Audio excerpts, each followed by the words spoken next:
Hey everybody, I talked to you earlier and I had a lot of views on my door for some reason, but I got it finished up or puttied in as much as I could. I got it repainted and here it is. For an old door, it'll serve its purpose. I'll show it to you.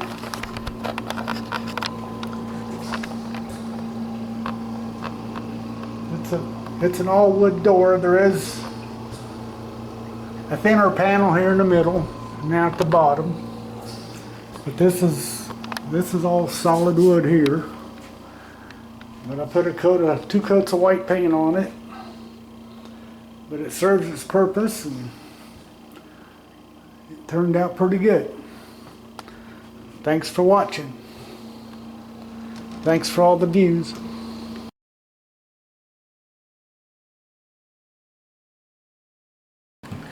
We get to the point sometimes where we just don't know what else to talk about.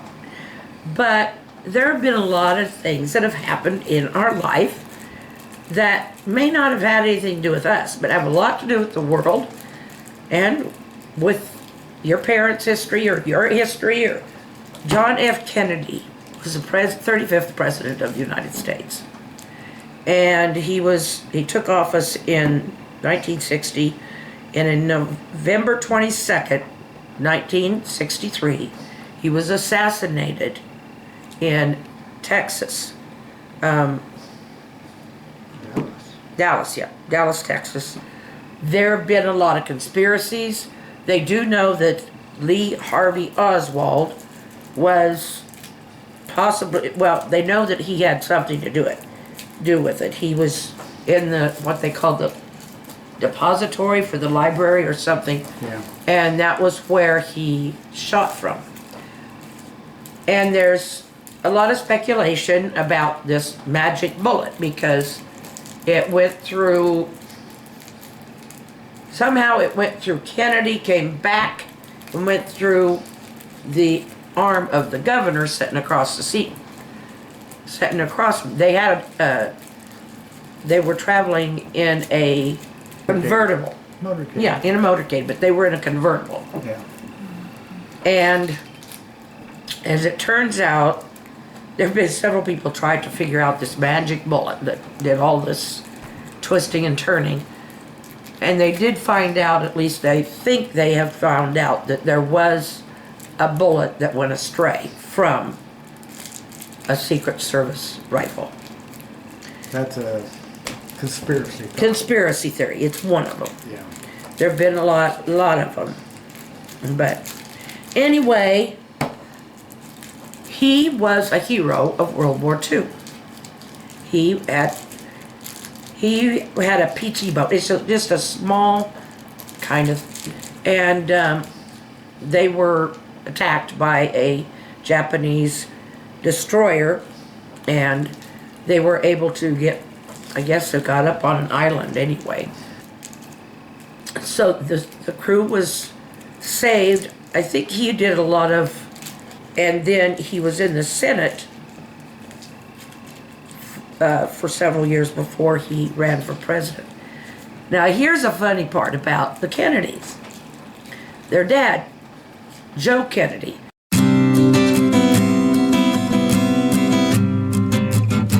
they needed somebody who could give him some class. Class, I think, is the word because the Kennedys were wealthy. But the Bouviers, they weren't wealthy, but they had a long past of being in high society, being a very classy family. And Jacqueline Kennedy, or Jacqueline Bouvier, she was I think she was a writer at a newspaper or something. Anyway, she was into and so they met, and the Kennedys kind of thought, John may have married her anyway, but the Kennedys thought, well, she could lend that part to it. I think it was Jackie and John who ran for presidency. He did a lot though, and the Cold War tensions. Cold War, 1950s.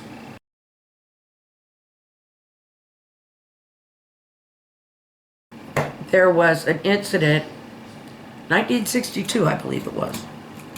One of our planes spotted, it was a spy plane, and they spotted some Russian missile sites being constructed on the island of Cuba, which was in friendship. There had been what they called a revolution in Cuba, but it became a very communist, rough regime, and it was associated with Soviet Union. And Soviet Union trying to put those in there, and we found out about it, or our government did. John put the foot down, and he said that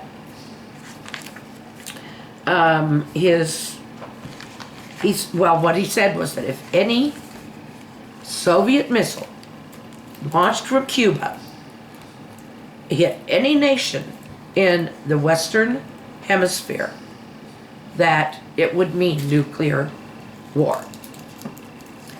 And that was something that, nobody wanted. After what happened during World War II in Japan, where we hit them with the bombs, that's when we found out just how bad they were. Khrushchev was the president then, and he agreed to dismantle all those. Cold War lasted quite a while after that. Now, the Soviet Union no longer exists. It was called the USSR. It was communist. That would be a big history to study. Back in 1917, a revolution led by Stalin or Lenin, one of them. Communism under this dream was supposed to make everybody economically equal. It never happens. It just never happens. The governing bodies always end up having to have the most money in order to be able, so the taxes are just out of the world. But they did fall in 1991 because of economic crisis. And in 1991, a lot of the other countries that surrounded Russia, that was the deal. They had taken over a lot of countries that surrounded them. Russia is huge, but it didn't have, a lot of it is like in the Arctic Circle. So it's very, very cold. But, the lower half isn't so bad, but they had Poland, Georgia, all around them. All around. Ukraine, all of those were under Soviet rule. And so then they had to learn, they separated themselves again from Russia.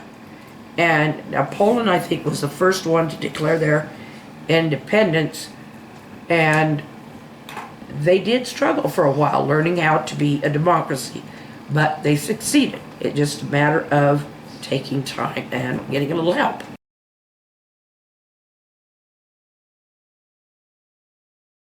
What about his dream of the moon? Whose dream? John's. Oh. That Apollo 11 landed on the moon. Buzz Aldrin and Neil Armstrong on the moon in 1969. Yep.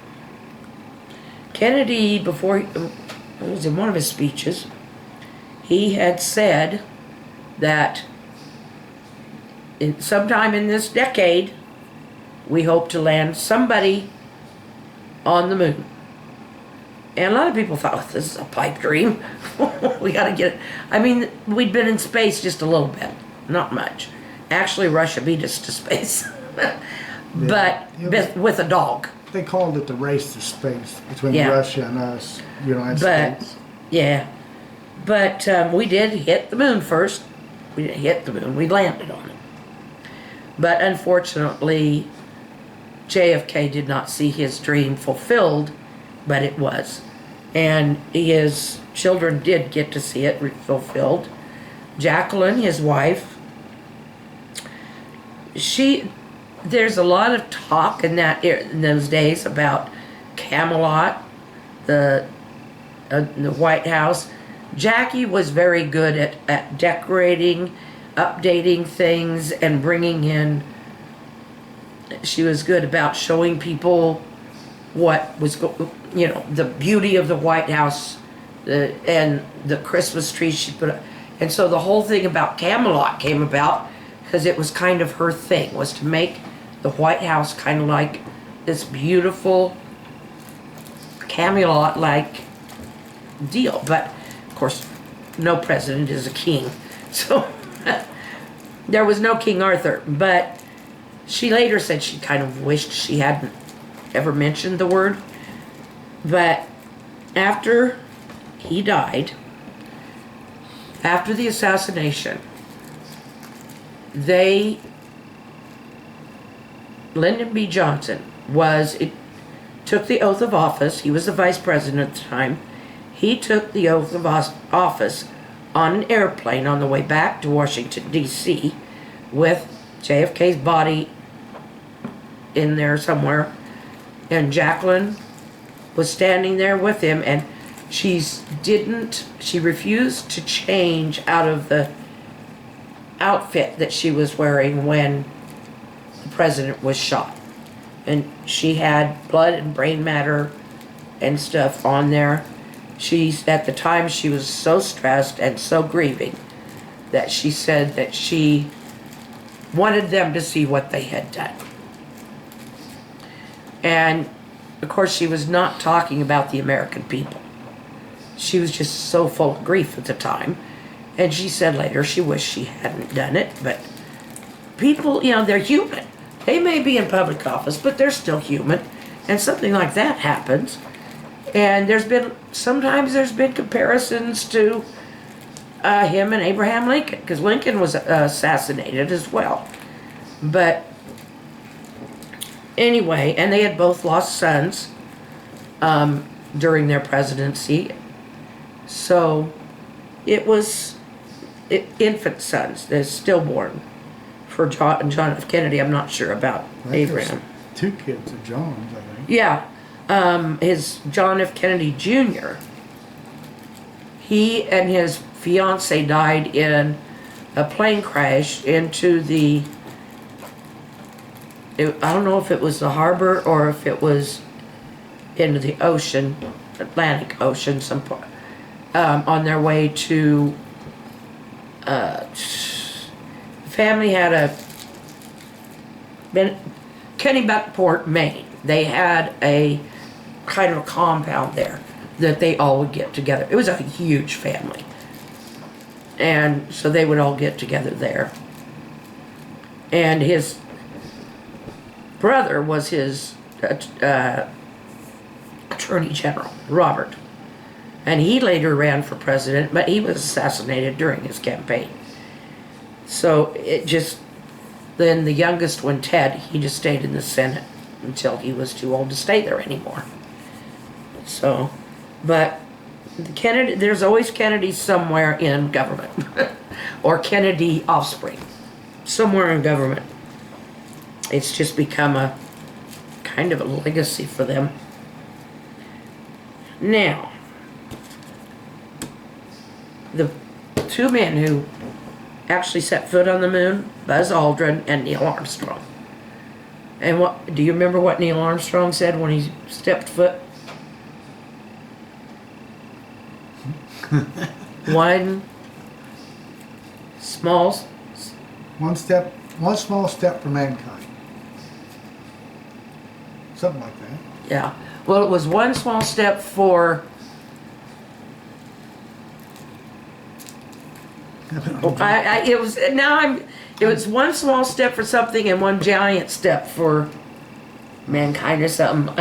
I'm drawing a blank on it. Yeah. Well, when all this happened in '68, we were 69. Huh? 69. Oh, 69. Okay. A decade like he had dreamed. But it was a very eventful time. A lot of it was not good. And it really broke the nation. I mean, I remember hearing about it. And I remember, well, see, the thing of it is, how much do you remember that you remember, and how much do you remember from all the stuff that's been on TV about it since, in all the different programs about him. And you could probably find some really good TV or video or whatever about John F. Kennedy and the Kennedy family. Love you guys. Smile and wave. Thanks for watching. Thank you. And we'll talk to you again tomorrow.